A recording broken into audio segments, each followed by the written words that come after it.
Bonjour peuple congolais. Ça dépend de l'heure où vous allez connaître Christian Boula bien maman, peuple mokonzi, peuple souverain, combattant, résistant, révolutionnaire, PNI et les politiciens non institutionnels. Bande konangai donc toye awa pona koloba makambo ya mboka parce que situation est catastrophique. Yango moni toye koloba yango. Sinon tongo to vana banda kuna biso mais tozali koya puisque ezali makambo ya mboka. Donc bande konangai l'heure est grave. L'heure a sonné. Yangwana donc bande konangai toyende ko parler makambo ya mboka na biso puisque le côté l'équipe mingi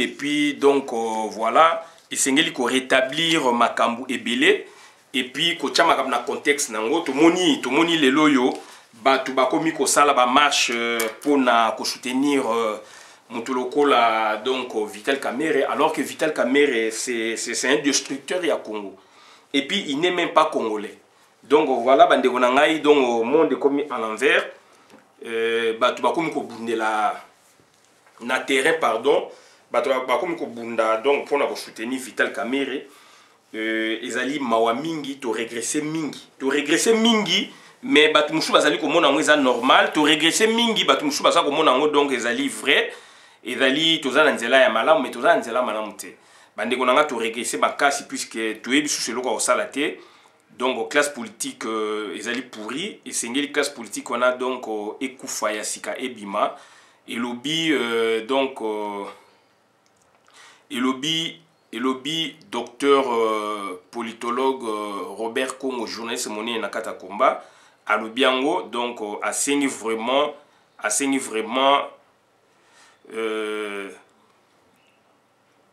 donc asengi vraiment que tout sécrété il faut une nouvelle classe politique à la sécrété yangwana donc bande konangai tozali ko senga na bino donc makambo oyo esengeli ko salama oyo esengeli to sala oyo esengeli to loba et il faut tozala prudent puisque situation ezali très compliquée batulelo bakomi ko bundela donc pona voilà Vital Kamerhe alors Vital Kamerhe azali place na ezali boloko Vital Kamerhe azali étranger le loyo batu bande ko bakomi ko tambola pona ko soutenir Vital Kamerhe donc ça dit ben version ba valeur ya wana situation ya mboka esengeli échanger situation mboka esengeli échanger pona mboka kene liboso il faut conscience ezonga changement de mentalité et tous les dirigeants moko correct tous les dirigeants moko bazali appelé kakate pour nabase la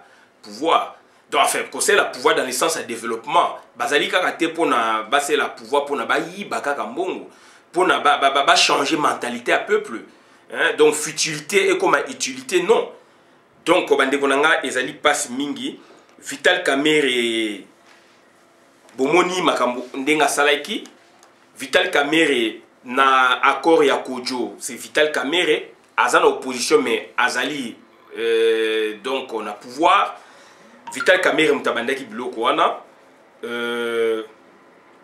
accord à Saint-Sylvestre puisque va fusionner qui donc baye lisusu na kati et lelo yo mboka ezali na lolengo ezali à cause aussi à Vital Kamerhe puisque bazalaki na la muka ndenge eloko na pe bimaka to yebite to mona kaka bouf baza ko sala élection donc voilà ndenge donc classe politique a Congo za osakana biso et bazwa ki batuana so 5 personnes 6 personnes par rapport ya quel critère ngana yo to yebite donc bouf to mona batu babimi kuna babimi et fali que donc Martin Fayulu abimi Vital Kamerhe mécontent Félix mécontent babimi Bake basali donc plateforme na bango FCC Cash na ndenge lelo za ba mikakatano bomoni et batu ya FCC Cash ba miyibi basali accord na bango ba renoncer na pouvoir politique dans l'entretemps Félix andime kaka ye azwa biloko moko ezanga tina yango to benga tapis rouge donc Vital Kamerhe alaki donc Nadine na bango donc esengeli nde azwa donc pouvoir ya premier ministre nandeng batie directeur à cabinet mais d'après l'analyse na bisonné to sala banda kala donc réalité ndenge bima bon ezali justifié parce que jamais ba Rwandais ba ça un outou qu'il soit modéré ou pas, ba pesa y pouvoir primature. Puisque dans l'oba ba vidéo, na sa ba vidéo na l'oba yango ke donc ba touti baza ba seigneur ba maître do ba out baza ba domestique.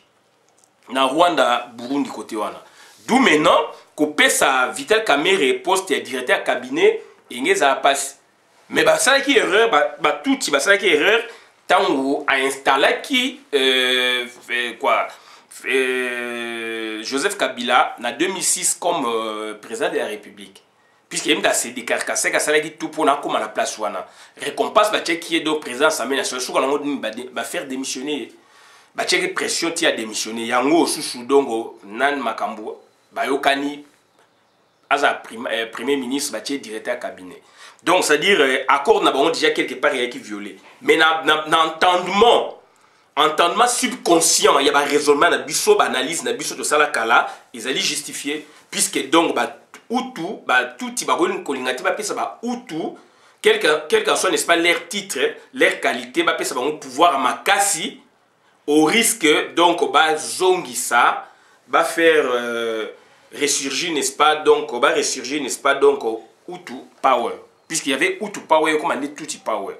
Donc, c'est très important. Et tout le monde, Congolais, marché dont sa femme, donc,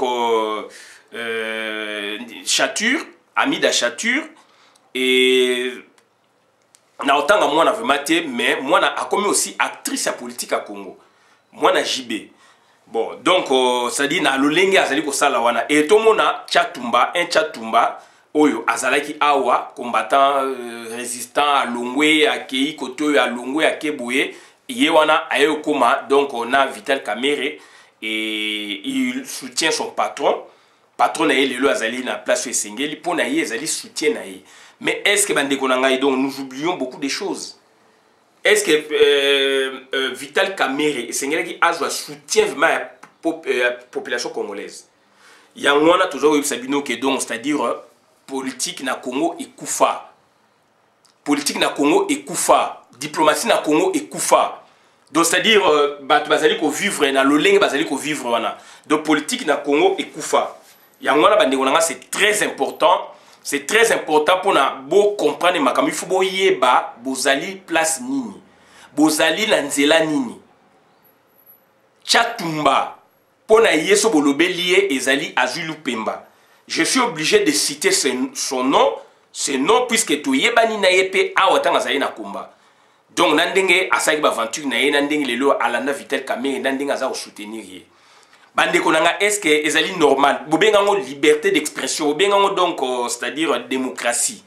To boité. Mais est-ce que démocratie ngo ya biso ifeza na lolenge wana? Ba inversion des valeurs, ba cynisme.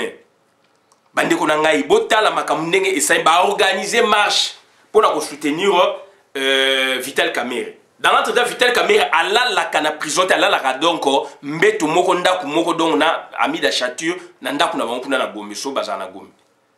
D'après les informations na zanango na lobaka yango Vital Kamerhe ala la kana boloko te.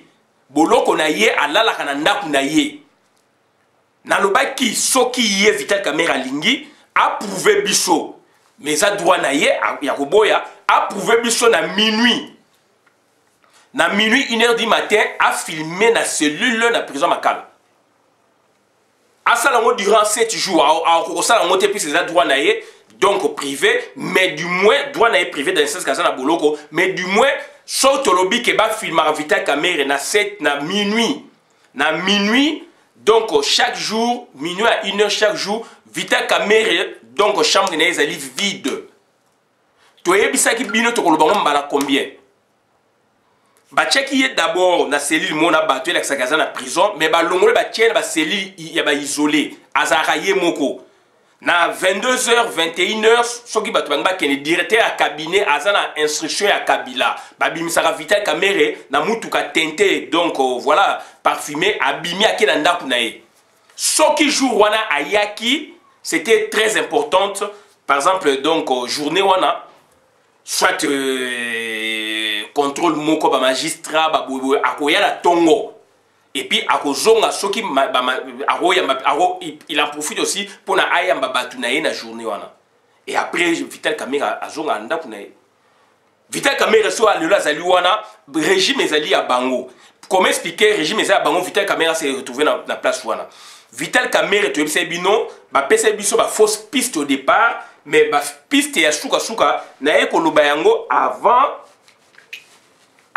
donc plaidoirie, il y a Vital Kamerhe 3 jours, 5 jours avant. Il y a Vital Kamerhe kangaye parce qu'il y a un coup d'état, il y a Kayimbi. Mais l'information la joie liboso sur Kayimbi tant à Koufaki, ngana s'employé car na Kayimbi. De tout ce que Kayimbi avait fait, Vital Kamerhe était donc dedans. Hippolyte quand même tant à comprendre on est en moi pinissa yé. Tu expliques en autre chose à le shooter. Et mutande ngona lelo yo azali na makambo bandeko na ye mutu batie kuna bino ba Congolais boza ko sala marche boko zwa nini donc soki Vital Kamerhe ba bimisie mais to kozwa quelque chose so Vital Kamerhe ba bomiye ou akufi na boloko so Vital Kamerhe lelo a même n'exile akufi donc Congo et ko gagner en termes de tranquillité politique. Congo est gagné en termes, donc, c'est-à-dire un élément de moins usurpateur, il y a qualité et identité à l'ombre de Congo ou à Koufi. Nous avons dit qu'il y a Tchatumba. Tchatumba depuis Azalina Vital Kamerhe, Vital Kamerhe le loyo Azali wana. Tchatumba a tiki Congo, a tiki diaspora, a Kei Kuna. Tchatumba, qu'est-ce qu'il a gagné? Tous à la sincère. Depuis que donc Vital Kamerhe Azali wana, Tchatumba bazuye. Il en souffrait. Vital Kamerhe a récupéré quand même à sa moutunaï. Après ses postes quelque part. Qu'est-ce que Tchatumba a pu gagner na poste wana na pouvoir oyo patron na Vital Kamerhe Azali directeur. Voilà, tous sont quand même conscients. Ami la chature, a une obligation maritale. A une obligation maritale ya ko assister mobile nae. Mais moto mosusu makamo Vital Kamerhe asali na honneur ya mutu. Soki mwasi azali na kata masolo wana te, mwasi mususu donc akoboya libala puisque ayeko découvrir vraie identité ya mabe ya mobali. Mais oyo ya Vital Kamerhe na chature eza la cadre wana te. Ya Vital Kamerhe na chature ezali il y a complicité et complaisance au-delà ya obligation maritale, au-delà ya libala na bango. De bazali complice et complaisance, complice et complaisance, ezali na kati. Complicité et complaisance, ezali na kati. Baza complice et complaisant. L'un de l'autre. Puisque bazali ba marié, donc, okuna za na pouvoir, a créé mwasi na ye. Bien que mwasi na ye aussi, donc, parcours na ye, surtout totala, donc, elle a fait aussi des choses, entre guillemets. Mais du moins, il y a na parapluie. Il y a directeur à cabinet, là maintenant, il va toucher makambu ya état congolais. Il va toucher une kita état congolais, ba réserve état congolais, ba mbongo état congolais. Voilà. Donc moi si azana kata masolo et moi si a initié aussi moi na na banzela wana na biloko ya l'état. Donc c'est-à-dire c'est pas une femme donc azali donc on a sens il y a honneur té. Donc, c'est-à-dire, ami d'achature, je peux me tromper, mais à un sens, il y a dignité, il y a honneur, honneur de Ezali Suyete, voilà ce que je vous ai dit. Honneur, il y a Ezali Suyete, puisque, donc, Ezalara aussi une des causes, il y a divorce. Il y a aussi une des causes à divorce, s'il vous plaît.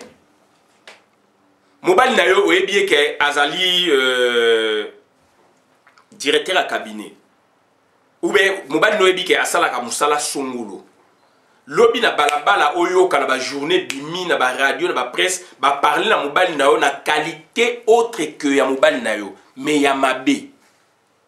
Et ko suye honneur na yo, et ko suye dignité na yo. Ezali aussi na sens inverse. Mobile aussi ayebi mwasi na ye azala ka boye asala ka boye. Lobi ayo ka mwasi na ye na makambo mususu ya yebaki te. Et créera aussi divorce. Et créera aussi un mécontentement dans le couple. Un débat interminable dans le couple. Et même un divorce. Puisque honneur est assuyé. Regardez ami d'achature. Honneur est assuyé. Tu es à l'aise. Azali à l'aise. bazali na kati équipe mobimba. Amida donc azali donc formé pour détruire le Congo. Il fallait Amida ba kangaye comme ça donc alinge ko comprendre nango wana donc na condamnation bien que ba ozali mso na kuna bango. Alinge ko comprendre que na na condamnation parce que na sali mabe.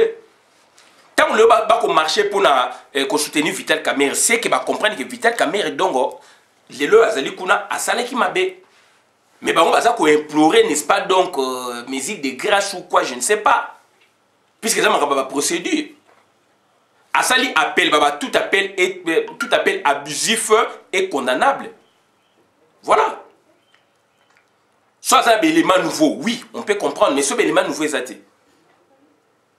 Je suis sérieux quand je parle de ça. Puisque il faut totalement au-delà. Et au-delà, il y a obligation maritale entre Vital Kamerhe et Hamida Chatur.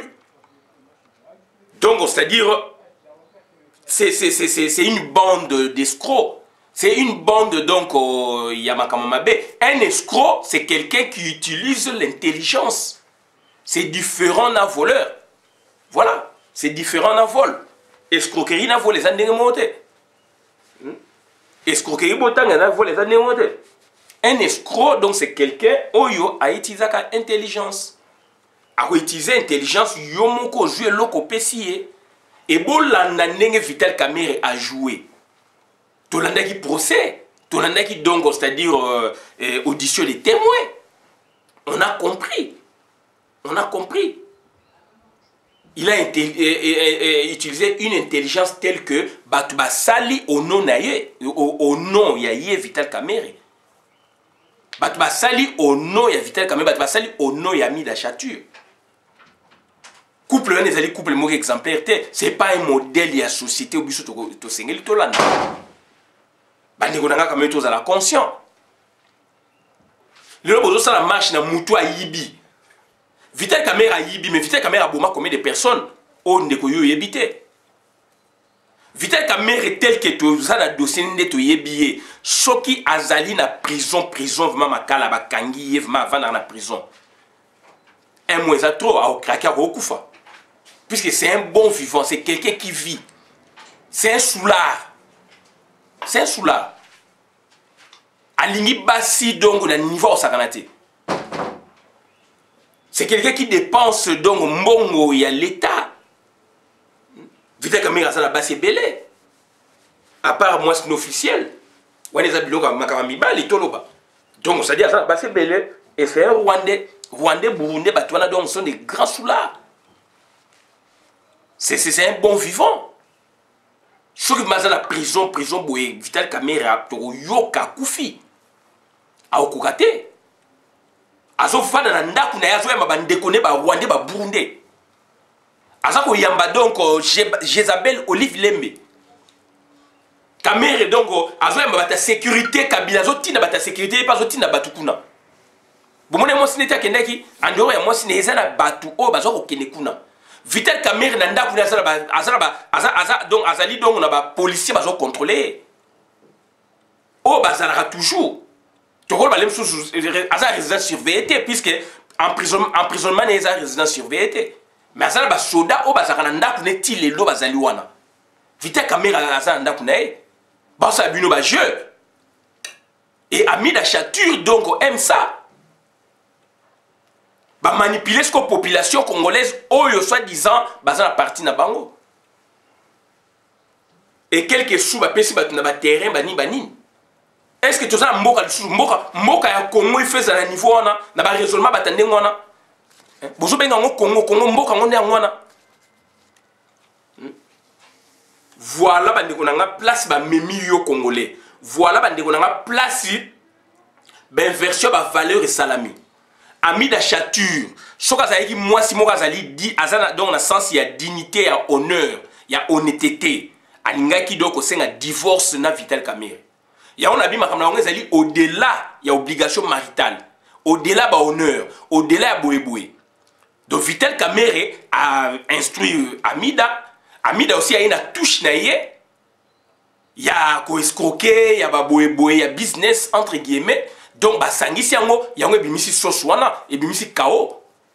Moutaïbi plus de 250 millions de francs de dollars. Mbongo ne ko tonga ba école, ko tonga ba hôpital, et ko tonga ba route. Ba ti biso po moko boye na Congo quelque part. Ba to ba ba nzete. Ba po mbongo biso de leka on ba mboka ebele na Congo.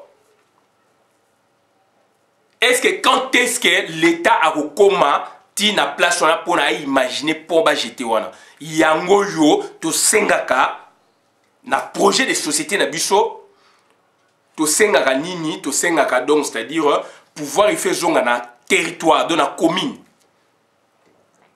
donc rurale ou donc commune donc c'est-à-dire urbaine donc commune c'est-à-dire et donc pouvoir y zonga na commune beaucoup mais c'est ndé mokolo mabele akoyeba ke na coin boye recoin boye et loko eza bien puisque assemblée communale ezali rural ou urbaine ezali batu bakoya na ba desiderata ba besoin na bango ba souhait na bango puisque ba élire bango bakoya nango kuna et comme un projet de discussion ba sola puisque commune azana mabele commune azana zamba commune azana mai commune azana banyama azana batu donc azana population azali na ba institution donc c'est-à-dire ba école ba hôpital ba cimetière ba boye commune atongaka stade commune atongaka logement bonjour pouvoir au PC la gouverneur il voit autre chose il n'est pas dans ça.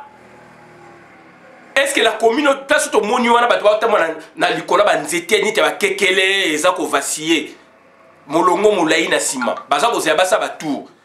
Est-ce que gouverneur ya côté na makamwana raison pour laquelle décentralisation territoriale est vrai transfert à pouvoir il fait salama na commune. Décentralisation territoriale et salami. Pourquoi ba boya ko pesa donc commune fonctionnement dans élection salama. Vrai fonctionnement commune, il fallait l'élection salama depuis 2006 et ça m'a dit pourquoi? Parce que ba ebike pour na bango et ko ba dysfonctionnement au regard il y a gouverneur Moussanini. Il y a un biso to za ko proposer même donc il faut comme c'est des districts donc il faut zala comme c'est sous-régional donc ba fonction fait zonga mana vrai pouvoir na mission spécifique.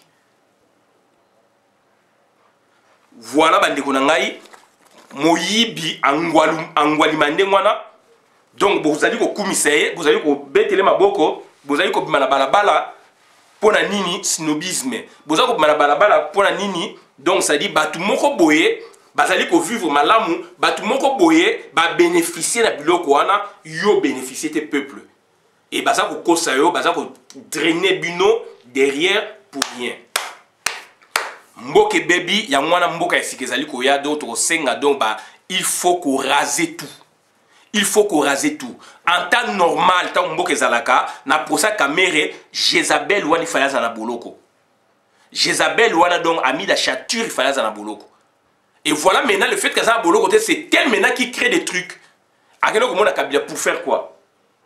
A est-ce qu'on organise marche pour faire quoi? Pour entendre sa voix par rapport, n'est-ce pas, donc il y a souci, mon bal n'est pas libéré. Alors, mon bal n'est pas libéré au Congo. Ma preuve est zali, ma vidéo est zali, ma témoin est zali, ma document est zali, il y a la traçabilité. Aïbi mbongo ya Congo, nkita ya Congo. Aïbi 10 000 $, 100 000 $, $1, aïbi des millions de dollars. Des millions de dollars. Kamere, moi je le connais na Unikin en tant qu'étudiant rwandais, burundais, bata CPG. Yo orolbalelo ma Kamere oyebi Kamere était. Il faut arrêter. Donc voilà bandeko nanga ezali passe mingi, ezali mawa mingi, situation oyo Congo na biso ezali ko vivre. Pourquoi? Parce que donc tozali na batute, pourquoi? Parce que donc inversion des valeurs et salami, parce que mboka ekufa, mboka ya Congo ekufa depuis l'arrivée de AFDEL. Période à Mobutu, donc il y avait problème, il fallait tout retoucher. Il y a des politiciens qui ont soi-disant ma démocratisation. Donc, il y a qui ne côté Kamboka, il y a côté donc occupation. Les autres ont un problème de tobim, c'est occupation. Voilà des démarche oyo, bande konangai toyeba, oye sengeli toyeba, oye sengeli tosala. C'est malheureux. Vous avez défendre l'indéfendable. Vous avez défendre l'indéfendable. na sala vidéo na lobaki ngabi Amida libala na ondongo bali wana bako pesa kayo mission yango esalami bolingi to ba munoko nini bako pesa kayo mission ngo ba pesi ende yango wana. Voilà bandeko nanga oto ga website bino ngwana do to shuki abona na vidéo manam na compte communauté. Merci. Nazali PNI, nazali mamba pepe mokozi, pepe souverain, combattant, résistant, révolutionnaire. En temps normal, donc Amida akokaki ko démissionner, donc pas ko démissionner mais Amida akokaki donc ko boya libala wana parce que mobali donc a déshonoré, parce que mobali a yibi mbongo ya l'état. Donc mbongo ya l'état o yibi donc obomi population, obomi ba projet ko ka ozana mbongo wana. Mais Amida yemo a vu combien, mobali n'a vu combien, ba pesa que même marché, y a ba nettoyage na ba nini na ba palais présidentiel. Ba pesa ki yote ndeko. Amida keti na ba faire foncière koyiba ba mapango ba mabele ba pesa ki yote ndeko. Ezali na appui ya nani ya mobali na ye yango dossier l'équipe partout. Voilà ba ndeko na ngai ba sombi hôtel awa na France et monani ba preuve monani na 78 5 étoiles ndeko na ngai za na mbonga l'état et bato wana sko yo zo kumisa bango. Bon bato bazali ba honnête do beaucoup boma bango beaucoup finga bango yango boza ko finga bato bazali ba honnête bato bazali sérieux o baningi développement mboka ndeko na ngai donc wana babinga ba anti valeur ona yeka ko bango wana suki abona na vidéo malama na compte communauté ngai Christian Bola biama mamba peuple mokonzi peuple souverain combattant résistant révolutionnaire PNI et les politiciens non institutionnels. Merci.